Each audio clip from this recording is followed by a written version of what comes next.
नमस्कार, जय हिंद साथियों। स्वागत है आपका अपने क्लास एनएसपी एकेडमी में। साथियों, आज हम बिहार एसएससी के प्रैक्टिस सेट 8 को लेकर आए हैं। अब तक के 60 प्रैक्टिस सेट हो चुके हैं। यदि आप अब तक के 60 प्रैक्टिस सेट को नहीं देखे हैं तो चैनल पर जाएं और वहां से देख ले, और यदि आप चैनल पर नए हैं तो चैनल को सब्सक्राइब कर ले और बेल आइकन को दबा दें। तो आइए आज हम स्टार्ट करते हैं प्रैक्टिस सेट 8 को और देखते हैं फर्स्ट प्रश्न। यहाँ पर देखिए क्या दिया हुआ है कि एक नाव 6 घंटे में प्रतिकूल धारा में 24 किलोमीटर तथा अनुकूल धारा में 36 किलोमीटर तय करती है। धारा का वेग क्या है? तो धारा का वेग पूछा गया है। तो यहाँ पर चलिए पहले हम तो ये देख लेते हैं कि प्रतिकूल चाल और अनुकूल चाल क्या है। तो प्रतिकूल चाल क्या हो जाएगा? प्रतिकूल में अगर धारा के प्रतिकूल चाल क्या हो जाएगा? तो प्रतिकूल चाल, तो प्रतिकूल में धारा जो है वो 6 घंटे में कितना, तो 24 किलोमीटर की दूरी तय करता है। तो 24 दूरी बट्टे में चाल, चाल बराबर दूरी बट्टे में समय। तो समय हम लिख लेते हैं, तो 4 छक्के में 24, 6 चौके में 24। यहाँ से क्या आया? तो 4 किलोमीटर प्रति घंटा आया क्या? तो प्रतिकूल चाल। अब हम यदि अनुकूल चाल निकालने का प्रयास करें तो क्या निकाल पाएंगे? अनुकूल चाल बराबर क्या हो जाएगा? तो अनुकूल चाल क्या कितना है? तो दूरी है 36, तो दूरी बट्टे में समय, समय कितना? तो 6, 6 छः में 36, तो 6 किलोमीटर प्रति घंटा। ये क्या आया? तो अनुकूल चाल। जब प्रतिकूल चाल और अनुकूल चाल दिया रहे और धारा का चाल पूछे, कि धारा का चाल पूछे तब क्या करें, और यदि नाव का चाल पूछ देता तब क्या करते? तो धारा का चाल करने के लिए अब दोनों का अंतर कर ले। अंतर करेंगे तो कितना होगा? 6 और 4 में से 6 में से 4 घटेगा तो 2, और बट्टे में अंतर करके अंतर बट्टे में 2 लिखें धारा चाल के लिए, और नाव के चाल के लिए क्या करें? तो योग बट्टे में 2 कर दें। दोनों चाल को जोड़ के बट्टे में 2 कर दे तो नाव का चाल निकल जाएगा। धारा का चाल निकालने के लिए अंतर बट्टे में 2, तो अंतर कितना हो जाएगा? 2 और 2 बट्टे में 2, तो 2 से 2 यहाँ पर एक बार में, तो क्या आया? तो 1। तो बस हो गया कि धारा का चाल क्या आया? तो 1 किलोमीटर प्रति घंटा। और यही हमें नाव का चाल पूछता तब क्या हो जाता? तो 6 4 10 बट्टे में 2, तो 5, यानी 5 किलोमीटर प्रति घंटा। हमसे पूछा क्या गया है? तो धारा का, तो धारा का कितना है? तो 1 किलोमीटर प्रति घंटा। तो बी नंबर ऑप्शन इसका राइट आंसर हो जाएगा। समझ पाए होंगे, और क्लास अगर पसंद आ रहा हो तो लाइक कर दे और दोस्तों के साथ शेयर कर दे। तो आइए अब हम अगले प्रश्न को देख लेते हैं।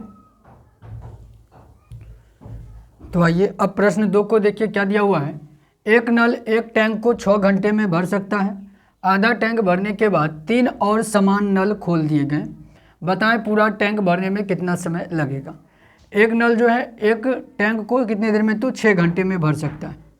6 घंटे में भर सकता है। आधा टैंक भर दिया, तो एक नल जो है आधा टैंक भरने में कितना समय लिया होगा? तो पूरा भरने में 6 घंटा, तो आधा भरने में कितना समय? तो आधा भरने में 3 घंटा लेगा। आधा भरने में कितना? तो 3 घंटा, 3 घंटा लिया होगा आधा भरने में। अब बाकी का जो आधा है, बाकी का जो आधा है ये तो 1/2 भाग भर दिया। अब 1/2 जो बचा हुआ है ये भरने के लिए, ये भरने में कितना समय लगेगा? ये भरने में भी 3 घंटा लगेगा। इसको भरने में भी अगर एक ही नल रहता तो कितना देर लगता? 3 घंटा लगता, क्योंकि पूरा भरने में 6 घंटा है, तो आधा भरने में 3 घंटा और आधा भरने में 3 घंटा। लेकिन क्या कहा गया है कि 3 और समान नल, मतलब एक तो खुला ही है और 3 और खोल दिया गया, तो 4 नल खुल गया। तो जिस टैंक को भरने के लिए एक नल को 3 घंटा लगेगा, एक नल को कितना? एक नल को 3 घंटा लगेगा, 3 घंटा। तो आप ही बताएं 4 नल को कितना समय लगेगा? 4 नल को कितना समय लगेगा? तो इसका चौथाई भाग कितना? तो चौथाई टाइम लगेगा, तो 3/4 घंटा लगेगा। कितना? तो 3/4 घंटा लगेगा।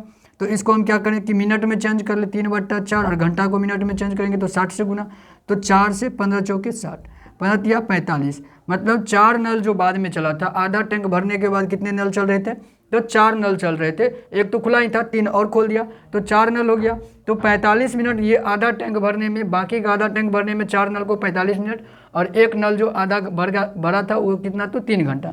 यानी टोटल टैंक भरने में कितना समय लगा? तो 3 घंटा यहाँ और 45 मिनट यहाँ पर, 45 मिनट यहाँ पर, यानी पूरा टैंक भरने में तो 3 घंटा 45 मिनट, 3 घंटा 45 मिनट इसको पूरा टैंक भरने में समय लगा।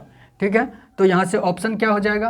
तो 3 घंटा 45 मिनट ए नंबर ऑप्शन है। तो इसका राइट आंसर क्या हो जाएगा? ए नंबर ऑप्शन।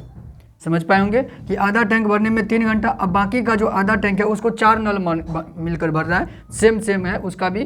तो क्या है, तो एक नल 3 घंटा लेता आधा को भरने में, तो 4 नल 3/4, और यहाँ पर हल करने के बाद क्या आया तो 45 मिनट। तो कुल समय 3 घंटा 45 मिनट। ठीक, आइए अब अगले प्रश्न को देख लेते हैं। तो आइए अब प्रश्न 3 को देखिए क्या दिया हुआ है। रुपये 16 प्रति किग्रा के चावल रुपये 24 प्रति किग्रा के चावल के साथ किस अनुपात में मिलाया जाए कि मिश्रण का क्रय मूल्य 18 रुपया प्रति किग्रा हो जाए। तो इसको हम एलिगेशन के नियम पे बनाएंगे, आप भी बनाइए एलिगेशन पे, तो बहुत ही जल्द बन पाएगा। 16 रुपया किग्रा है और एक क्या है तो 24, और मिश्रण को किस रूप में बेचना है तो 18 रुपये के रूप में लाना है, क्रय मूल्य पड़े। तो ये पे क्या करेंगे, तो अब हम क्या करते हैं, अंतर करते हैं इस दोनों का अंतर।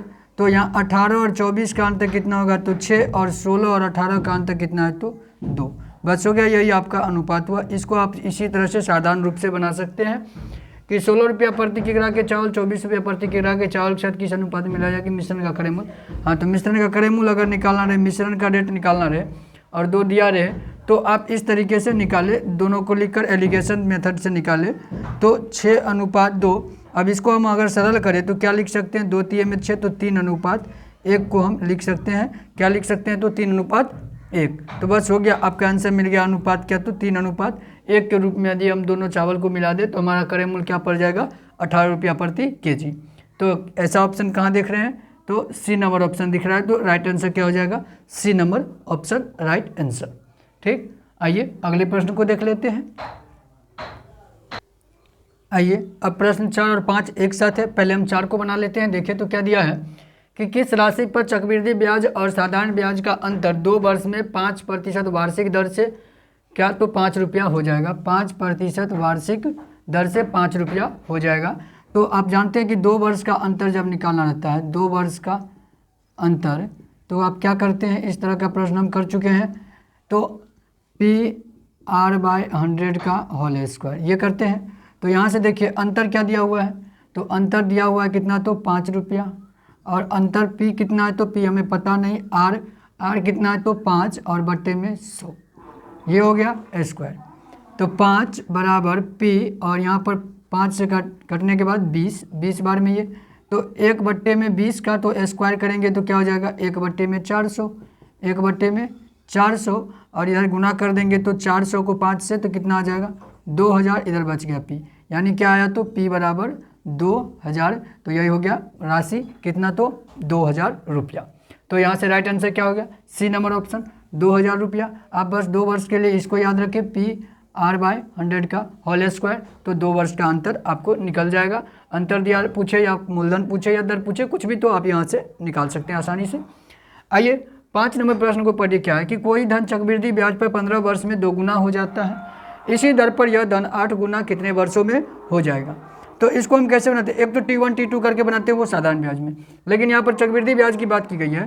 तो चक्रवृद्धि ब्याज में क्या करेंगे कि देख लेते हैं कि 2 वर्ष में कितना तो 15 गुना, 15 वर्ष में 2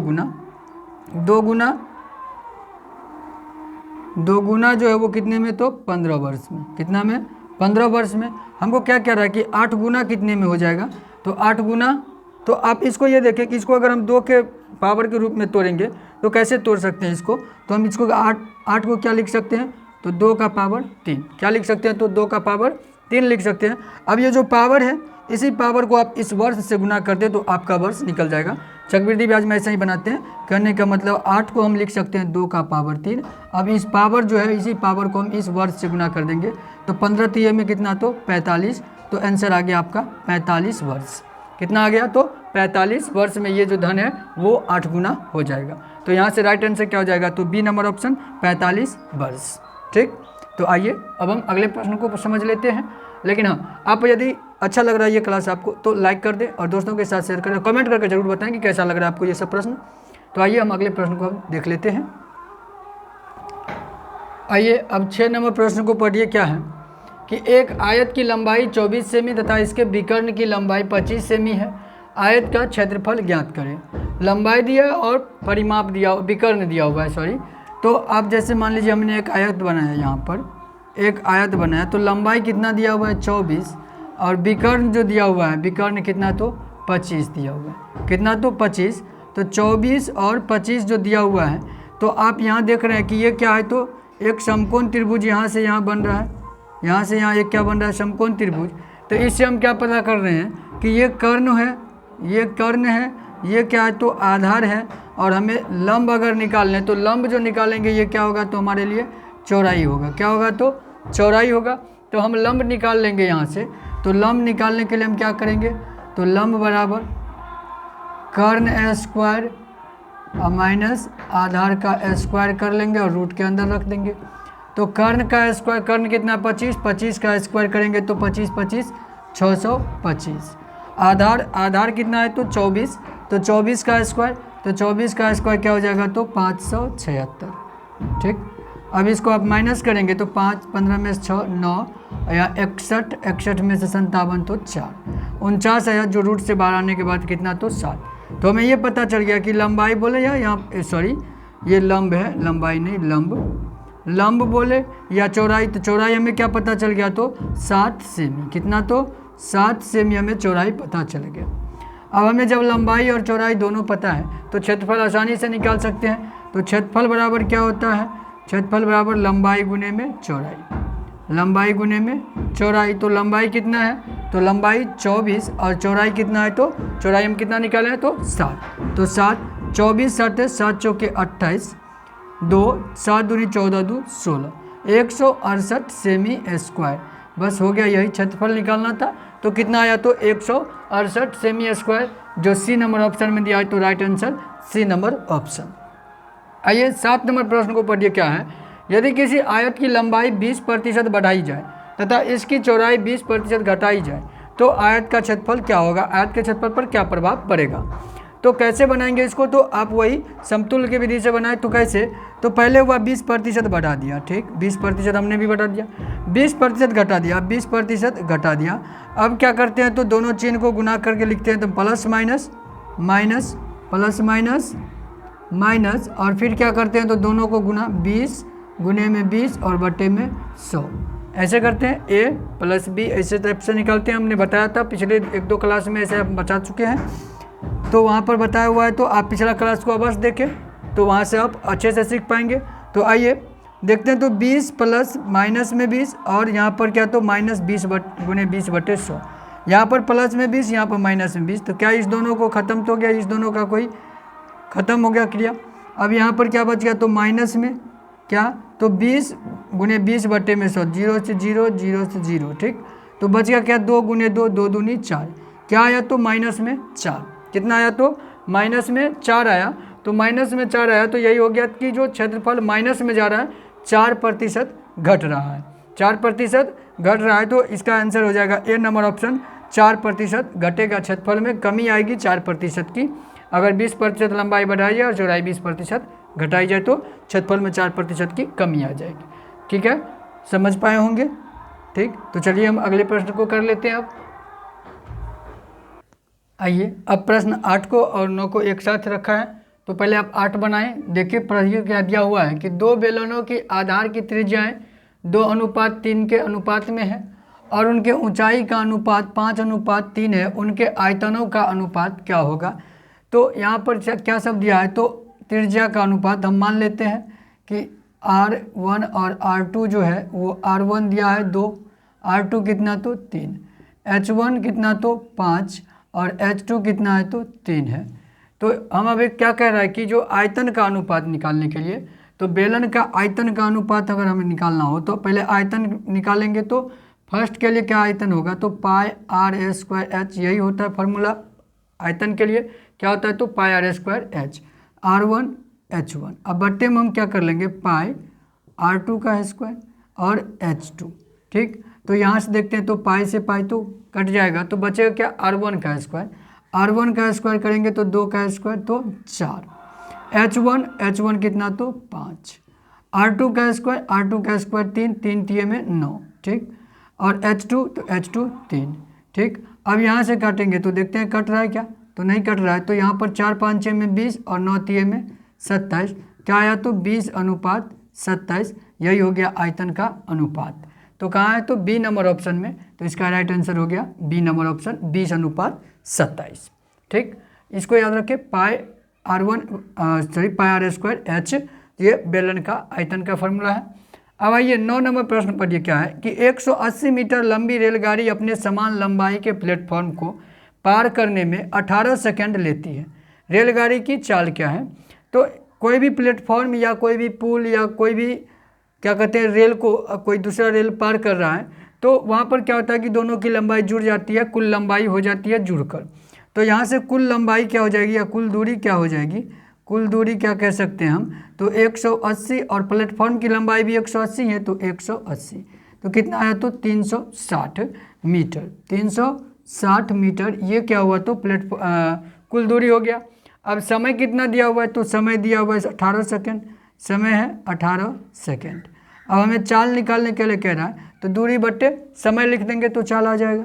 चाल बराबर क्या हो जाएगा, तो दूरी और बट्टे में समय, तो हो गया चाल। 18 दूनी में 36, 2 तो कितना आया, तो 20। कितना आया, तो 20। यही हो गया 20 मीटर पर सेकेंड, यही हो गया रेलगाड़ी की चाल। कितना, तो 20 मीटर पर सेकेंड। कहाँ है, ए नंबर ऑप्शन में। तो इसका right answer A number option हो जाएगा। ठीक है, आइए अब हम अगले प्रश्न को देख लेते हैं। आइए अब प्रश्न 10 को देखते हैं। रवि और जय की वर्तमान आयु का अनुपात 3:2 है। यदि 5 वर्ष पहले रवि आयु में जय से 6 वर्ष बड़ा था, जय की वर्तमान आयु क्या है? तो रवि अनुपात जय जो है वो क्या है, तो 3:2। तो हम यहाँ से अगर रवि का निकालें तो क्या निकाल सकते हैं, 3x, और जय के लिए क्या निकालेंगे, तो 2x। ये हो गया। अब क्या कहता है, 5 वर्ष पूर्व, 5 वर्ष पहले, 5 वर्ष पहले अगर निकालेंगे तब क्या हो जाएगा, तो रवि क्या हो जाएगा 3x - 5, और जय क्या हो जाएगा, तो 2x - 5। ये हो जाएगा।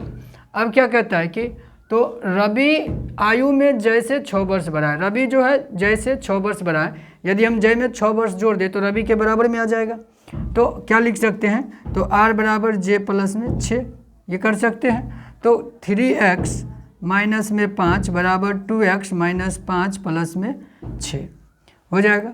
यहाँ से अगर इस सब को इधर माइनस करें तो क्या हो जाएगा, तो 2x इधर घट जाएगा, क्या हो जाएगा, तो x बच जाएगा। माइनस में 5 इधर है, फिर माइनस में ये हो जाएगा प्लस में, और इधर अगर हम 6 को रख लेते हैं तो माइनस प्लस 5 माइनस क्या हो जाएगा, तो ये दोनों तो ख़त्म हो जाएगा।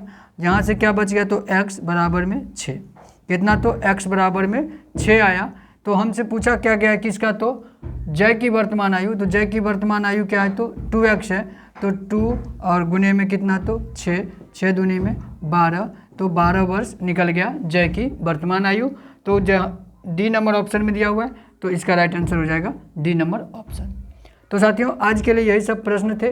तो इस 10 प्रश्नों में से आपने कितने प्रश्नों को हल किया और कितने प्रश्न का सही हल हो पाया, तो कमेंट कर ज़रूर बताएं। और क्लास कैसा लगा, अच्छा लगा हो तो लाइक कर दे और दोस्तों के साथ शेयर कर दे। तो और चैनल पर यदि आप नए हैं तो चैनल को सब्सक्राइब कर ले और बेल आइकन को दबा दें। तो आज के लिए यहीं तक। जय हिंद, धन्यवाद।